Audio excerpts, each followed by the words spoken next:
بالتأكيد أنه الحوارات مستمرة منذ فترة يعني بخصوص اختيار مرشح الإطار التنسيقي زين. لرئاسة الوزراء، وكثير من الأسماء طرحت، وكان سابقا سيد المالكي هو المرشح للإطار التنسيقي، ولكن يعني كان مرشحا. كان مرشحا نعم للإطار. المواقف اختلفت وهنالك بروز أسماء جديدة يعني أضيفت، واليوم التنافس انحصر بين شخصيتين فقط، يعني شخصية السوداني والأخ باسم البدري. العفو كمل.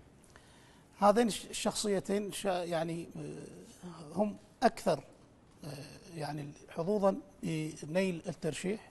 زين. والأمر محسوم يعني بالإطار التنسيقي، بالاجتماع الرسمي للإطار يعني يتفقون على شخصية، اما بالاغلبيه زين او يعني يصير اتفاق. واعتقد انه الاتفاق بكامل يعني شخصيات الاطار وقاده الاطار لا يصلح بهذه المرحله، راح يكون ممكن بالاغلبيه على شخصيه من هاتين الشخصيتين. ليش رحت الى مفهوم الاغلبيه؟ اكون قسام يعني؟ يعني اكو رغبات، يعني هم الشخصيتين محترمه. زين. وكلا الشخصيتين يعني عندهم قبول من قبل قاده الاطار، ماكو تحفظ وفيتو على شخصيه من هاتين الشخصيتين، من اي شخصيه بالاطار قاده الاطار.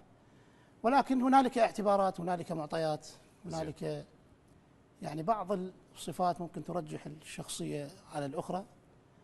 هذا باقي، تعرف ان اليوم متروكه يعني للنقاش.